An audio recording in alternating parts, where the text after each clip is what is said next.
Hello, everybody. Drasco here from 10knorm.com, where my main focus is to help guide heart-centered entrepreneurs under 10K months to transcend the blind spots that keep them from thinking, feeling, acting, and authentically marketing so they can normalize their own versions of 10K months.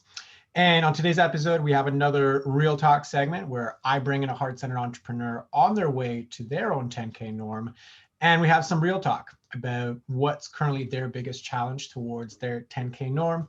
And in that conversation, we're going to explore who they are, why they do what they do, and then live on the call, I get to help them get out of their own way towards a challenge that they're currently having towards building their 10K norm. And for our guest today, we have Carine Camara, who is a spiritual wellness coach, acupuncturist, energy healer, and also the host of her own podcast called the Infinite Love Podcast. Her mission is to help people heal using love as medicine. And Carine's offerings are basically a unique blend of intuitive and energetic healing, practical science, and care to go along with all of it. So, Carine, thank you very much for being on the podcast. How are you doing today? I'm doing great. Thank you for having me.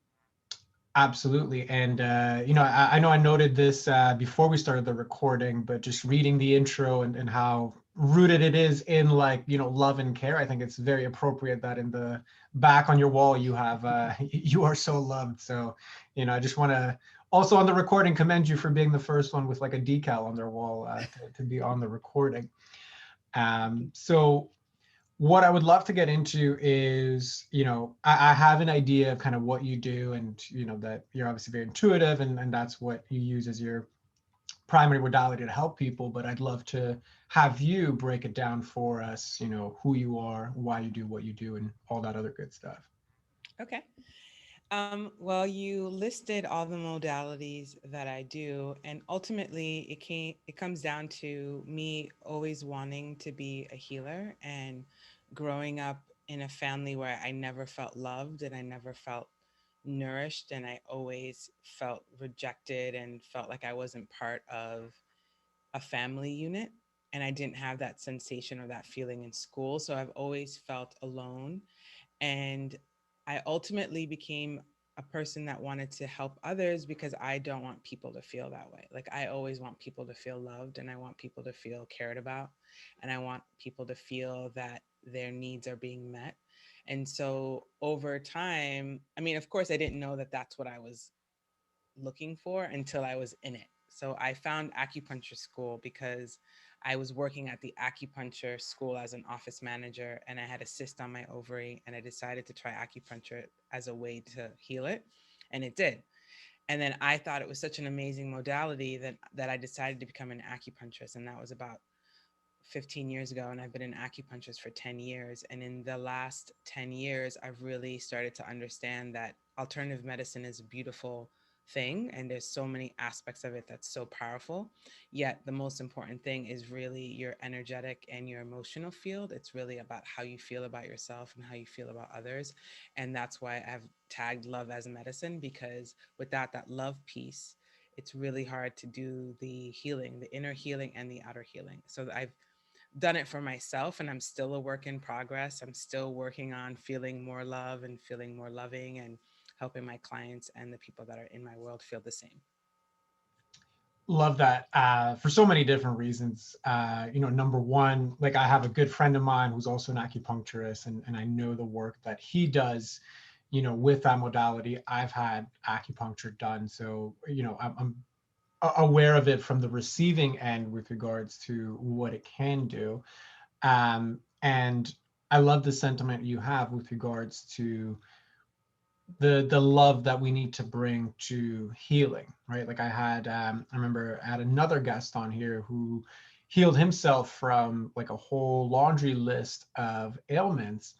And one of the things I took away from the episode that I'd love to get your additional input on is he said he healed himself because he started focusing not on healing, but rather on all is well. Like he just brought himself to this state again and again and again, where he just kept meditating and focusing on all is well. And that actually just brought his body to a state where it just healed itself. It did what it wanted to do and move towards that love piece. So I'd love to hear, your experience of that and how that lands for you. I think that's an amazing. I think it's amazing to have that positive outlook about love and health. For me, what helped me is really focusing on others. So being of service to others really helped me find a deeper sense of healing. Like for example, when I was like when I had that painful cyst and that painful menstrual cycle, I had this whole journey of healing myself around that, and it got deeper and deeper when I started working with others that had something similar. So the more I work on myself, the more that life provides clients that are working on something similar, and perhaps maybe they haven't gone as far into their journey as I have, but because I'm helping somebody else heal, then it helps me heal too. So the more I give to others, the more I get a benefit. So the more I help, the more I heal. So for me, being of service has helped me heal a lot of my pain. And it also gives me motivation. Like if I'm dealing with something, I know if I'm dealing, like right now I'm dealing with anger issues, right? So the more I heal my anger issues, the more I could help other people do the same. So it gives me motivation to work on myself because I know other people are going through something similar. 110%. And I think a lot of us as coaches kind of get into coaching by virtue of going through something ourselves, and then kind of being that one step ahead, we ended up helping other people heal the same thing. And there's two things that came up for me while you were speaking. So number one was, and this comes up quite a bit in like the work that I do and in the coaches that I help, which is the sentiment of, okay, so I've gone through something and now I want to help others go through it. Am I, good enough? Am I, do I know enough to be able to do this? I'm not 100% where I want to be, so can I actually do it? So I was curious, because you found it so helpful to help others, is that something that came up for you as well? Yeah, I mean, it took me a while to get over that. I think for me, I always wanted, I'm not Christian, but I always had this like wanting to be like Jesus kind of healer where you just put your hands on somebody and then they just heal miraculously. And the fact that I couldn't do that always made me feel like I'm not the healer I want to be because I can't provide such drastic um, transformations for people. So I had to go through my own work around feeling like my what I'm offering people is enough. And I also had to look back on all the work that I've been doing and all the time I've invested. I mean, I've been at this for 20 years, like for myself, like going through nutrition and exercise and lifestyle, going through acupuncture school, working with spiritual coaches and mentors for the last 15 years. So I've done so much work that I needed to start taking credit for the steps I've done, like what I've done in my path. And so when I got into that space of like my ego being like, oh, you're not good enough, you're not good enough, I would be like, well, wait a minute. I've been studying this for a long time. Like it's not just like came out of nowhere and decided to do this. And so for me, the more I remember my celebrations and my wins, the more it gave me confidence to believe, okay, I'm not entirely the healer, quote unquote healer I think I should be, but I've done enough work that I can at least help some people. I may not be able to heal and help everyone, but there's a group of people that I can help, and just focusing on that has been really helpful for me. 100%. And what comes up for me is because I've often heard in, working with healers or just, studying it for my own regard, the sentiment that like the individual, so like you have the healer and you have the healee. So the healer facilitates and creates the space for the healee to effectively do their own healing. They're just kind of the guidepost or the tiki torch towards it. Has that been your experience with it as well? Yeah. I mean, there's a notion that if you call yourself a healer, that you're just healing people like the whole Jesus thing, and where he just puts his hands on people and they're miraculously healed. And that's not what happened to me. Like for me, when I worked with coaches and healers, and they pretty much helped open the door, and I had to walk through the door, and they held space for me, and they ushered me into this new place of transformation, inner transformation. And so for me, I go based on my experiences of like, okay, like as a person that's helping someone heal, I'm a guide. I'm like, okay, these are the doors and these are the choices that you can make, and this choice I see for your highest potential and it's for your highest good, but ultimately it's a person's choice. And my job is to really help people see their highest potential, their highest beauty, their lovable their lovable nature and all of this, because most people don't feel loved, they don't feel worthy. And so for me, it's showing people their highest potential, because that was done for me, and I wouldn't be where I was if I didn't have someone that saw me at my highest potential. Love it. Yeah, like you're not talking to the limitation, you're talking to their potential, Right. right? Showing them the road of like, yeah, I mean, you can step into here, but I can't actually do the step for you. Right. And you want long lasting healing, right? Like we all want transformation that lasts. Like if somebody just gives you something, it's not the same if you worked for it. 100%. And I'm glad that you bring that up because that is actually when working with healers specifically, that oftentimes does come up where, if I could only heal enough people, if I can only heal good enough, if I can only heal more, then I will be okay to like heal myself, right? But it's like they're actually two different things. You are either working and diverting that energy towards healing yourself. The work you do with clients is to help them heal themselves, and that distinction oftentimes gets people moving forward. So I love that you bring that up, and clearly I can see that you've done a lot of the healing work and inner work to get to that place. So kudos to you. So I'm curious with regards to where you're at right now. In your business, you clearly have a whole lot of experience, a whole lot to offer. What is it that you feel like is in the way of your 10K norm right now? Well, it's like I feel like I've changed a lot of my focus over the last few years. Like I had different focuses on my business, trying to find what's going to work for me. And I finally came to a space of like, okay, I want to focus on love, I want to focus on healing. And my biggest challenge, I mean, some months I make 10K, some months I make over, some months I make less, but it hasn't been consistent. And I think partially is my inconsistency on what I want to focus on. So I think my biggest thing has been clarity, which I finally figured that out. Like the last few months, I feel like, okay, I have clarity. And the second aspect, which has been difficult, is just the client coming in, like the marketing, like making sure that I'm getting the people that are coming in.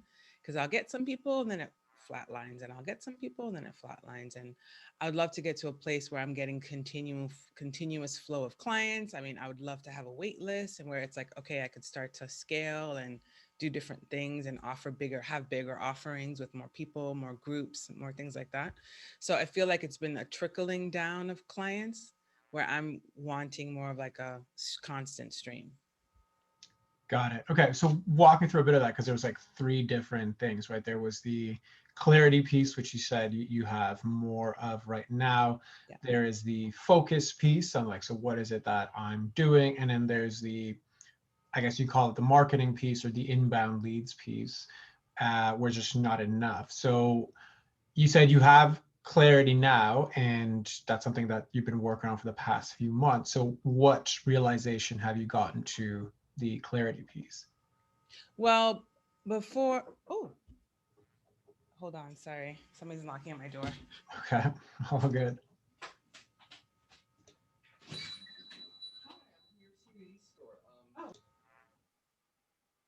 All right, we're back. Okay, like everybody loves unplanned interruption, so we're gonna work with it because what's present is present, so it's all good.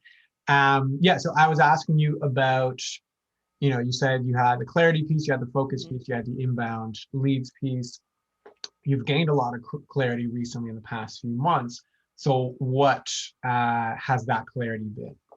Well, I'm an acupuncturist and I've been shifting into coaching since the pandemic to move my practice online, which is something I've wanted to do the last 10 years, but I didn't know what to focus on. And so it's two different modalities, but it's the same modality in a way. So I had to figure out, how do I merge all my different modalities? I do energy healing, I do abdominal massage. So I do a lot of different things. And for me, it felt like so scattered. And so I decided to just focus on love as medicine, like using the love energy and as part of my overall healing. And then the underneath that umbrella is the spiritual coaching, and then the acupuncture if you are in person, and then all the other body work modalities go into in-person sessions. And so I really had to get clarity on like how I'm creating my business and from what angle, because I love acupuncture, but there's so many ways of talking about it. And so I decided to just come from the love piece as the energetic and the bigger picture of what I'm doing and how that manifests in different modalities. So that was my clarity. So the clarity then is about what is it that I do for people in an online Right. setting? Is that accurate? Right. In an online setting and even in person, like you're coming to see me because you are trying to get pregnant for acupuncture. I'm still going to incorporate love as medicine into that treatment, as opposed to just you're just coming to see me for acupuncture. So that is like that's the energy that I'm putting behind every modality that I'm doing. Got And the coaching piece is that piece because it's online as opposed to in person. it. Okay. So then your initial confusion where you feel like you didn't have clarity before was I do a lot of different things, and when people come to me, I can figure out what I need to do because I know a lot. But then, what's the piece that connects it all together with regards to what is it that I do? Exactly. Where before it Okay. was like a hodgepodge. You were like, you're coming in for this and that. And I was like, okay. Yeah, which happens all the time with people that know a lot, right? Like you know a lot, and you think you need to know more, but the reality is, it's like, well, what's the piece that strings them together? So I think that's super important. Okay, so in that case, that's kind of clarity about the modality. That's the clarity about the uh, process that I do, the piece that connects them all together. What's like, or rather, is there anything missing on the clarity piece as far as what do I need to do to have consistent 10K months? Uh, I think for me, it's like I think now it's just like how to get the clients in. Like, what are the strategies? I mean, there's so many different ways of doing that. I have a Facebook ad going. I have so many different things. Well, that's mostly the main thing. And I have my website and email marketing and all of that. So I'm creating a situation where it's one message that's going out. So my biggest challenge is just the people. I mean, I feel like I'm pretty confident on what I want to teach or what I want to work on. And of course, I could always get more clarity and getting more clear on my teachings and all of that, which is always an ongoing process. But I still feel like as of today, even without my strategy written down, I could still help tons of people. Yeah, and I don't doubt that, especially Yeah. given the wealth of knowledge and experience that you do have. Mhm. Um, so when you did have those 10K or above months, Uh-huh. what were you doing the month prior to lead up to that month? Are you saying the months that I did have that I went over 10K, like what So I like, did? let's just say, April I hit, 11K. Mhm. What were you doing in March Ah, yeah. to get there? Most of the times when I have a successful month, the month before, I usually did some kind of speaking engagement. Like I was doing something. Speaking has given me some clients. Like I usually have done something that involves like community in a sense. I feel like that's been the most successful. It's like when I'm talking and doing things and I'm out there. So when I'm out there, when I'm speaking, that tends to be an influx of people coming to me to work with me. Yeah. Okay. So then why do Facebook ads? Oh, the Facebook ads are like lead generating for, I mean, I did make a good amount from that as well. That just hasn't been consistent because it's still kind of new. It's only been 4 months, but that is a way of getting online onboarding clients, which I've gotten 4 from that. So it hasn't been unsuccessful, but I don't get the massive amount of people like I did when I did the speaking engagement. The speaking engagement, I got a massive amount of people that added on my email list. I got 2 clients out of it. The Facebook ad campaign, I've gotten 3 clients out of it. So it's been okay. It's just not enough. Right. And which one did you enjoy doing more? I love speaking more, but the Facebook ad is also not something I have to do. It's recorded. So it's like it's not like I have to do anything other than do the calls. So it was a lot of work in the beginning, and then now it's kind of rolling. So it feels okay now. I need more calls coming in and booking the calls and closing the sale. And that's been challenging, the sales call and all of that. So learning how to do a sales call and what that means and all of that. Yeah, agreed. That's its own beast to run traffic and work the funnel and to do all those things. Right. So why I'm kind of asking these questions Mhm. is, okay, so if my goal is consistent 10K months, Right. the times that I have hit them, I tended to do some sort of speaking Hmm. that I enjoy, and it's gotten me the same or better in terms of influx of leads and clients. But what I'm going to do is learn this whole other new thing in Facebook ads versus just find more ways to speak. I am doing both. Like the Facebook ad, I don't really have to do anything because there's people that are doing it for me. I hired people to do it. So all I need to do is learn how to do the sales call, which I'm learning. And the speaking opportunities, I just look for them. I'm always looking for them. So I think for me, finding better strategies on how to find better speaking engagements, or that would be cool. Um, and sometimes I get speaking engagement just out of my old networking. I got one this week, or last week, and that was just based on my networking that I did years ago. So it's happening, but everything that's happening is just slow. Right. It's like I just want it to be faster. So what's going to be faster? Is it like digging 10 holes at once or one hole the whole time? Well, that's why, like, one hole, that's what I was told to do, to streamline my focus and just focus on one thing.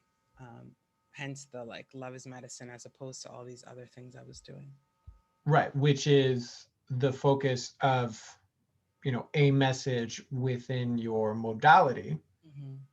but that focus is different than the steps I'm taking to actually move Hmm. closer to the goals that I have, Right. right? Hmm. So the reason why I bring this up is because this happens all the time, right? We have this thing that we're good at, and it's actually getting us closer to where we need to go. Hmm. But then there's this other new exciting thing that's over there that's a promised land that seems simple enough, and it's certainly marketed to be simple enough. Yeah, you just run ads and clients come in, which, at some point can be true. But it's like if it takes 10 hours to begin to get good and refine and practice your sales and invest money into it and see what the ROI is and track and maintain the ads and change them up, change the copy, test this variable, test that variable. Which I'm not doing because I have a team that's doing all that. Okay, perfect. Because I could never do that. Fair enough. But then again, Yeah. it's if I'm investing resources into it, whether Right. time or money, and it's not getting me closer to what I want, but averting those resources away from something that historically I have enjoyed and proven to work, is that time better spent learning a new thing or getting better at the thing that historically has worked? Um, I would say it's better to do things at work. However, I'm not investing that much time. So, but yeah. Which, yeah, is kind of where I'm inviting you to consider the opportunity cost, right? Hmm. Certainly you can succeed with Facebook ads, and many people do, and it's how I grew my first business. Hmm. But the investment of time is tremendous to really get it right, or like you said, the money to pay somebody to do it, Hmm. right? But it's like if cumulatively, if I'm spinning 2 different wheels and I'm not getting the result that I want, does it make sense to consider doing the thing that historically got me the results that I want, do more of it and do better and reallocate some time and resources to that piece. I agree with the latter. Um, I just haven't found success in the latter either, because I did invest a whole year in LA doing just speaking, and I didn't grow my business as much as I wanted to online. I did in person, but not in online. So I don't know. Got it. Okay. But that's now refining the problem, right? So Right. new information. Perfect. So what do you think was the difference between what you did offline and what you did online? Offline is different because it's local, right? So I can just go into a bookstore and do a talk and then meet people and then pass out cards and go to networking events and kind of like be out in the streets, like hustling. Online, it's a totally different world. And I think maybe because I was so insecure about the whole line, I've been trying to do a whole online business for so long, and go listening to webinars, podcasts. I mean, I did this whole like trying to figure it out on my own thing. And I never really quite got the formula, because there seems to be a formula. It seems to be you do this, and this is what happens. And so I've just been like, okay, well, I'm just going to hire people that know the formula. You like create a funnel, you have a low ticket offer, and you get them on the call, and then you sell them your course or whatever. And it seems to kind of sort of be working. Um, but my speaking has sort of kind of worked too. So nothing I've done has been like, yeah, this is a thing. So I'm kind of like not sure where to go, and I'm like, I just want to help people. So wherever people come in, that's how people come in, and that's like I'm happy, but I want it to be something that's consistent.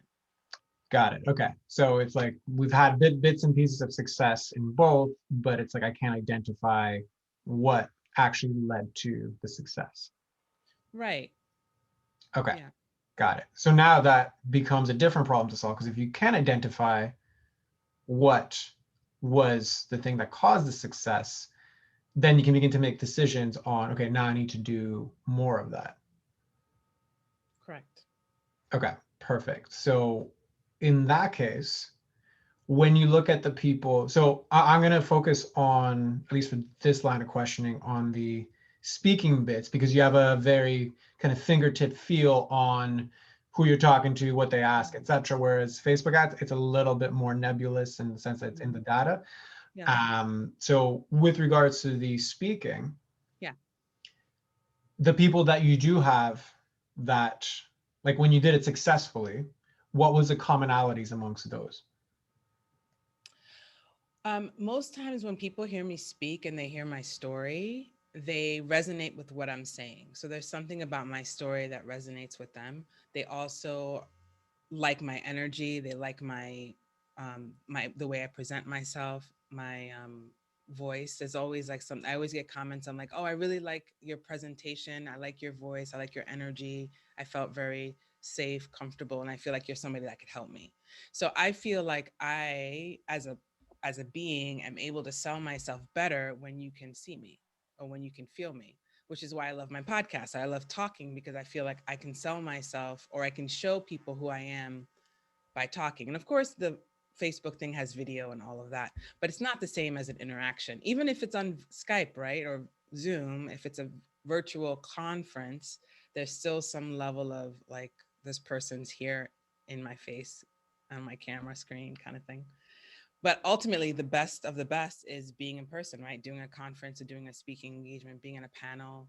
Those are all of the things I love doing. Yeah. 100%, and that absolutely makes sense because that's the connection, right? Like the reason that people want to step to the door is because of who you are. And you also mentioned that they resonate with your story. So what specifically about your story did they resonate with? Well, I talk about love. And so when I talk about my story of not feeling loved, feeling rejected, if I talk about my physical ailments that I've suffered from and how my own self loathing has contributed to my physical pain, and all the assaults that I've had, all these things that I've had, that I mean, I mostly work with women. So most of the women that have gone through something similar can be like, oh, I've went through that. Like, that's something I went through. I feel like I can relate to you because you've gone through something similar. Having immigrant parents, like all of these things that make up who I am, being a Black woman, there's all these things that are part of my upbringing that people can relate to. And so that has always been an opening for people to be like, oh, how can you help me with my problem? I have a problem with X, Y, and Z. Um, And so what yeah, generally are those problems? my problems or the problems that people coming to me with. Because you said, okay, they hear your story, I can relate to it, I Oh can yeah. up in it. So What's the most problem they ask you to solve? Most people are coming to me because they have some kind of childhood trauma. So they have some kind of physical or sexual, mental abuse that happened to them. Because I also had some trauma. I had a lot of trauma growing up.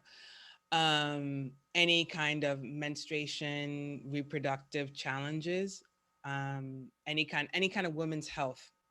That's one of my specialties, is talking about women's health, pelvic health, that whole region of the body, sexual health, um, sexual abuse, assault, rape, all of that is in my wheelhouse.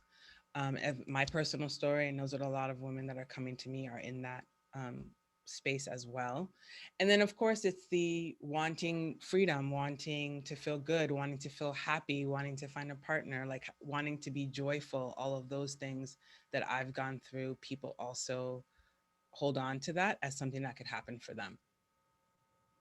Got it. So they relate to the pain of, so sorry, okay, let me rewind that. You being confident and vulnerable to share the pain that you have transcended allows them to be safe. And then the problem that you solve for them is actually the transition from the pain that they're currently in, that they see in your story, to a better life in terms of emotional healing, etc. Is that accurate, or is Yeah, there any clarifying pieces there? that's accurate. Okay. How much of that do you pitch whenever you are going out to either get speaking engagements or do these connections, or even in the Facebook ads? The Facebook ad is all that I just mentioned. So Okay. yes, it's definitely in the Facebook ad. And yeah, I lead with my story mostly. I mean, I don't go into the whole like assault thing I don't go jump into the most intense thing, but I do talk about things that are relatable to most people depending on the audience, right? So if I'm depending on who the audience is, I kind of gauge which aspect of my story is appropriate. But in general, I say the main points. Yeah, like didn't feel loved, didn't feel good about life. I was suicidally depressed for years and almost killed myself. Like there's all those things about me that most people are like, yeah, that's me. And so I always want to show people that, like, and I mean, that's why I created my podcast, because I wanted to show people that you can transform your life using love as one of your guiding lights, because that's what I did for myself. Absolutely. And I'm a big proponent of the Yeah. whole aspect of like your mess becomes your message, right? And Right. uh, it's such a Yeah. powerful message to share, and it's important Right. for it to be shared. So Yeah. 100% I agree with that. Yeah. Um, the other part that I would throw your way, you can let me know if it resonates or not, is oftentimes when I am coaching people and we're getting more into the kind of tactics aspect, which obviously we're diving into right now, Uh-huh. oftentimes people begin to confuse, especially as heart-centered entrepreneurs. It's what you said at the beginning, like, this is who I am. People are very open to share things, they might not have wanted to share with others. I know I have an inviting presence. I know I can hold space for people. Those are all the reasons why, at the end of the day, people want to work with us or want to be in our world. The reason that they pay us is to solve a problem, right? It's to be the bridge between the gap of the pain that they're in right now and to close it to get to the vision of the future.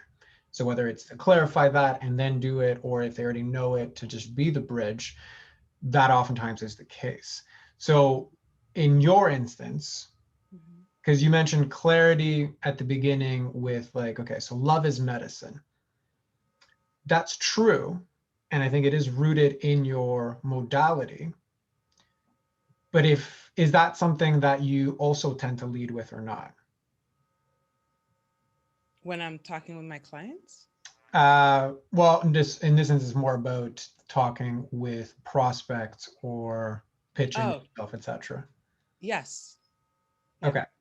So if you're leading with the modality, like at the end, everybody can like nod and say, yeah, okay, that makes sense. Hmm. But oftentimes people don't get up in the morning thinking like, okay, what I really need is coaching. What I really need Right, right. They is lead medicine. with they think about their pain and their problems. Right. Correct, right? Yeah. So is there an element of, okay, I'm rooted in this clarity that I got with like, okay, this is what connects me. It's about my shiny stuff. Yeah. Is that bleeding into and diluting the message of what people really are going to pay you for, which is their problems, their results, their stuff? Uh, I don't really understand the question. Are you saying that um, the modality isn't really touching people's pain points? Correct. Okay. Right. So to give you like an analogous example, so I owned a brick and mortar weight loss center for 10 years before transitioning into doing this. Hmm. And in that space, nobody cares about squats. Like if I sold squats, I would get squat. You know what I mean? Like nobody gets Yeah. up in the morning like, what I really Yeah. want to do is like do better squats. They want There's to a lose very weight. small segment of the population that actually gets excited about that. I do. Right. Exactly. But that's why you're on the teaching end, not on the buying end. Right. So I get it. I do as well, but I wasn't going to make a big business out of teaching to people like me. But Okay. what I'm getting at is like squats were the path to get them what they actually wanted, which is, hey, I want to walk around with like no pain. I Hmm. would like to be able to run around with my kids, right? I want to be able to bend over or walk down the stairs without getting scared I'm going to hurt myself. I want to be able to go on a vacation where I go on a hike. That is actually what I'm selling. That is what people pay for. Squats ends up just being the path to get there. So when I heard the whole like love is medicine, I agree wholeheartedly.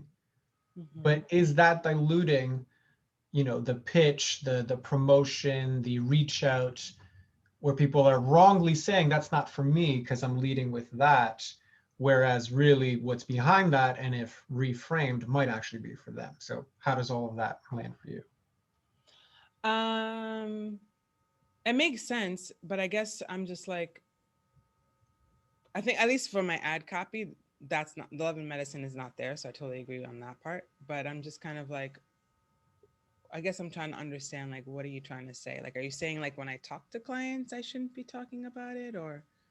Well, clients at like, and okay, so just so we have the same definitions here. So you're talking clients like paid clients. Hmm. Okay.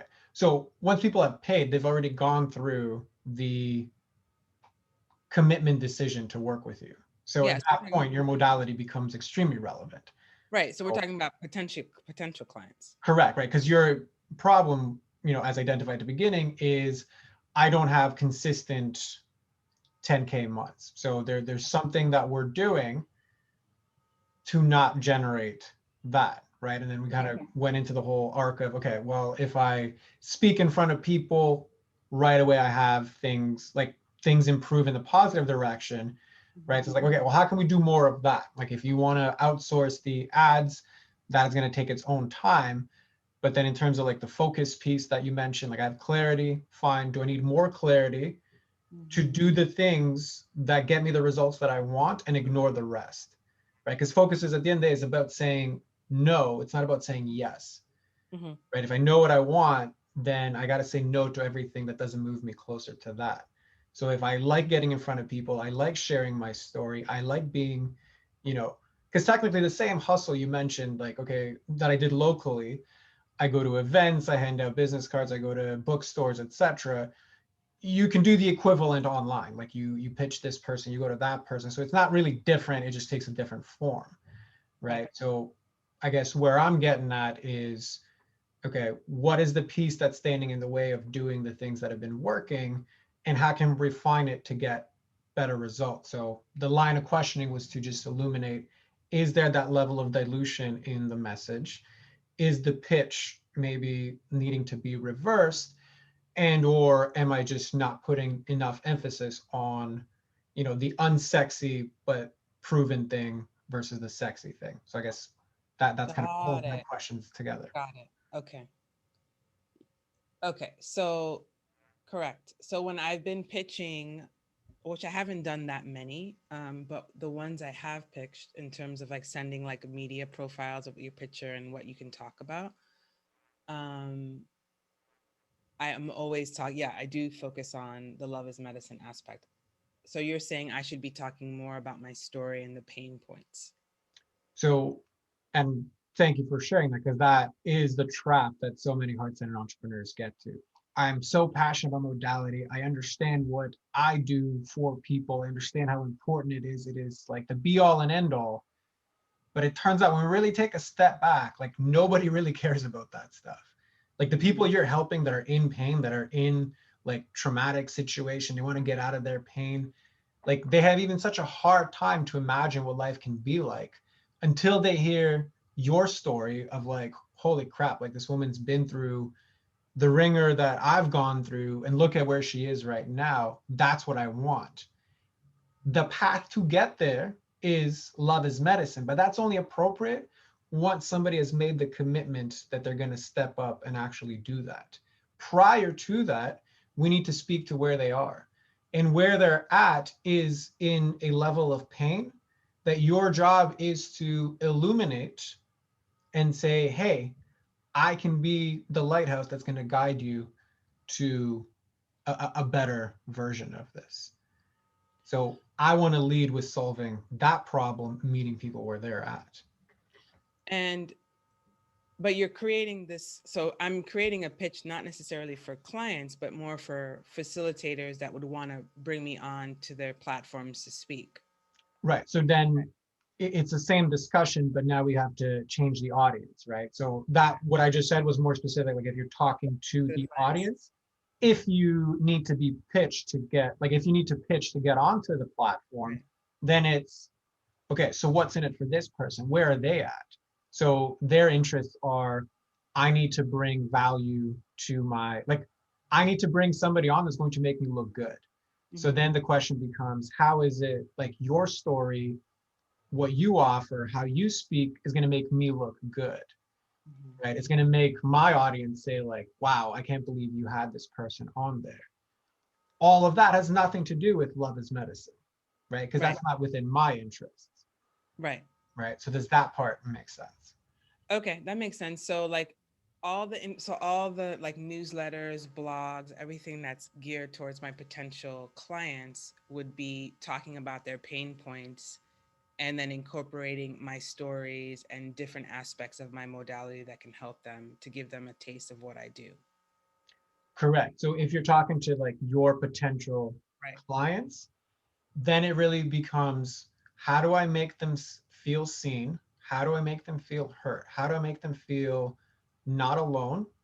Right. So I'm illuminating their pain. I'm illuminating how that affects them day to day. I'm illuminating what are the consequences of them staying where they're at, right? Because they're so lost in their story. What are the consequences of that?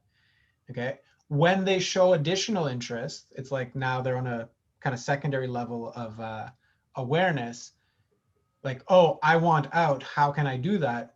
Now, it might be a secondary step in your funnel. Like that, there's different ways tactically to do this, but then it goes along the lines of, okay, well, this is the process to get you out of it. This is what the path forward looks like. This is the real problem that you have, right? It's not that you've had the trauma's been done to you, this is the pain, but the real problem is you just keep repeating the same patterns again and again, like your trauma isn't happening right now. So that's illuminating now the problem. That brings them a step closer to actually going forward and committing, like, yeah, I want out because I understand the consequences of my pain. I understand the perpetuation of the problem. Now I can actually go forward. So does that make sense? Answer your question? Yeah. Okay. And how does that land as far as where you're at right now? I mean, I think my hardest thing about like ongoing clients, like, newsletters and blogs, I have a lot of knowledge, of course, I've been doing this for a while, but I'm always kind of like even now, even later today, I have to start writing content because I have someone that's helping me write a newsletter. And I'm like, what's relevant? Because I feel like we have so much information out there. Like we're all information overload, the emails, the YouTube, Instagram, all of this stuff. And I'm like, how can mine stand out? And I know the only thing that I find interesting personally is when I listen to people and I hear about their story. Like that's the only thing, that's the only reason why I'd listen to somebody. Cause I'm like, oh, I'm curious about people, right? Because I always want to know how people do things. And so is it okay that I'm always thinking about like, because I know that you're supposed to have your ideal avatar and all of that.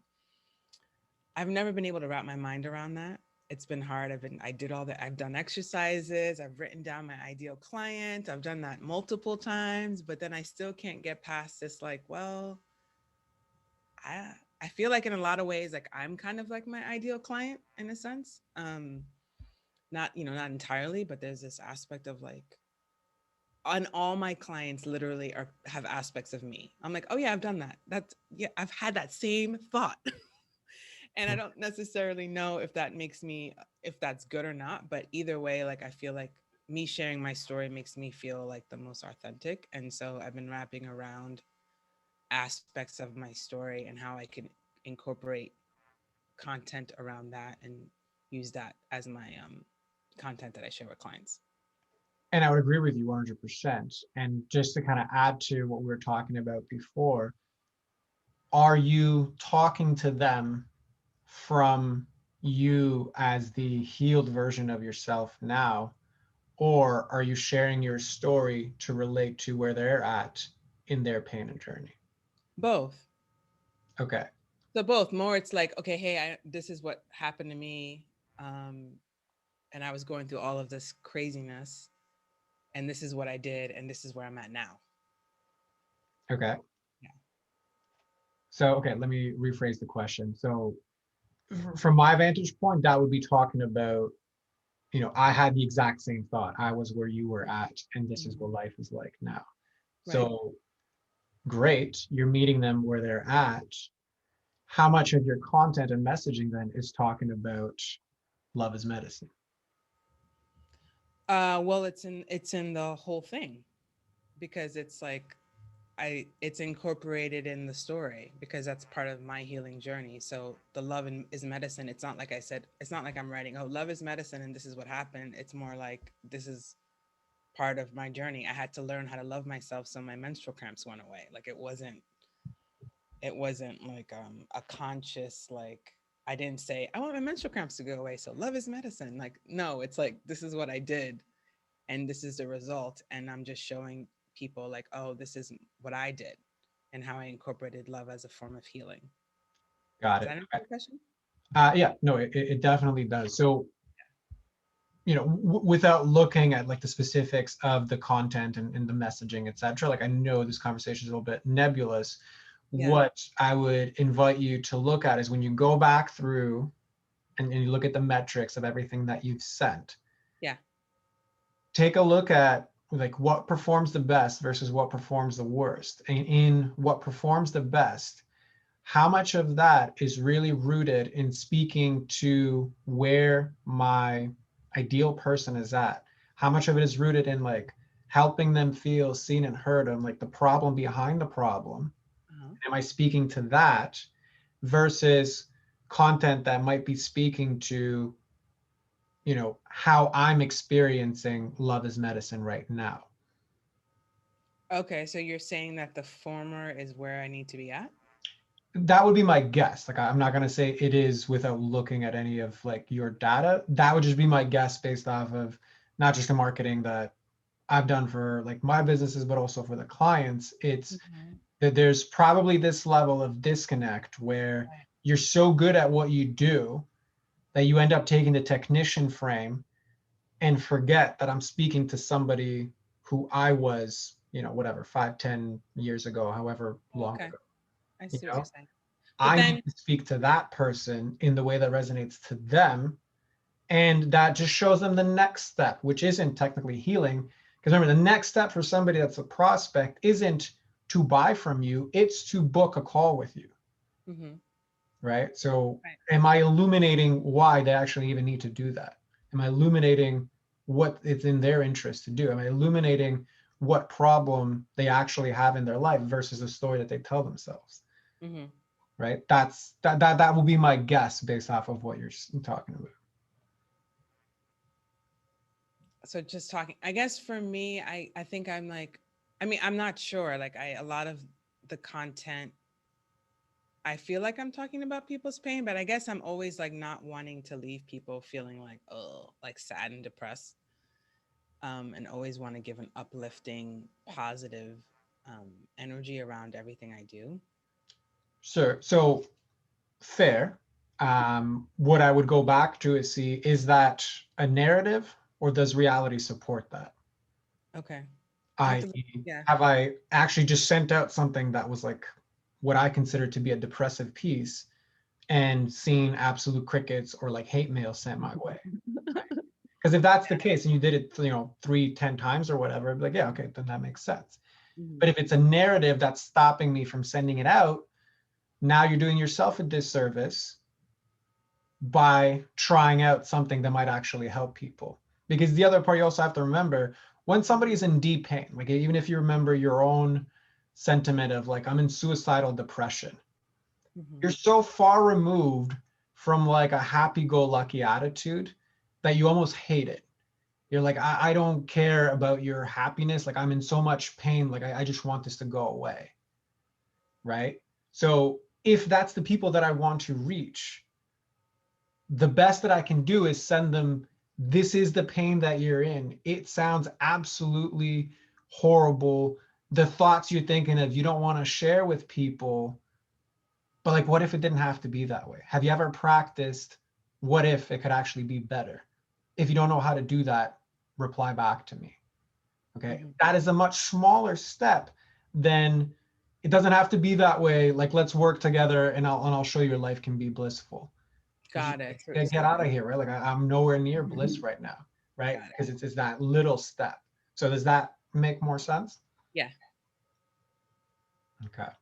And how does it, like, if you think back to your content and your pitches, like, do you see any of that happening? Well, I just started email marketing for coaching like maybe 3 months ago. So the content and a lot of those contents were written by my sales copy person. So it's very salesy. It's like something I don't write like that. So, and a lot of my friends that are also coaches and healers, they were like, "Oh my God, this is so great." And I'm like, "Ugh." Like, I think it's fine. But the ones before that were aimed for my acupuncture clients, they were more like how to content or did you know content. They weren't necessarily what you're talking about. Got it. Yeah, and I mean that's fair because it's two different audiences, two different offers, so it should sound different. And I guess the last part that I would say to that is always keep the goal, right? You're not selling to coaches, so if they're saying it sounds good, but your results say otherwise, then it's not good. Yeah, Because I agree. it's only good if it gets you closer to where you want to go, right? Yeah. So with all these things, right, I'm spending X amount of time on email copy. It should look this way. Proper copywriting says it should be this way. Don't write your story, but when I write a story, it works better. Forget the copywriting rules. Like write your story. Like what works, and we keep the goal. If my goal is consistent 10K months, then Hmm. I got to take inventory. What are the things that actually got me closer to that? Isolate for what worked, and then test, can I just do more of it and see what happens? Everything else ends up just being noise. And we're all guilty of it. Like I certainly am. But it really just comes down to, can I isolate the one or two things when repeated gets me closer to where I want to go, even if it's not sexy, because at some point it does become sexy. So I guess that's just a way to sum it up. So does that piece make sense? Yeah, I think for me, I just have to be more comfortable just talking about it from a different angle. Like I haven't really done the content for the coaching clients. So I have, I have an email list, but it's separated with what's what. So I'll be curious to see what happens. Yeah, I would definitely be very curious to see what happens as well, because that does come up often. I'm a healer. I've been in pain so long. I don't want to perpetuate pain so long. True. But the reality is, and even going back to what we talked about at the beginning, people really have to feel their own pain for the healing to actually happen. My hesitancy to illuminate it is actually slowing down their transformation, right? So, we have to be okay with others not being okay, because fundamentally we understand that it's temporary and that it is a necessary step. Like that falling is necessary for people to move forward. Okay. Good stuff. So does that, I know we kind of went all over the place on this one. That's fine. That's actually cool to do a more tactical episode, which is I'm actually quite excited about. But does that feel complete to you? Yeah. Awesome. Okay. Well, in that case, thank you for coming on, and close us off with, how can people find you? Who do you mostly work with? All that other good stuff. The floor is yours. Okay.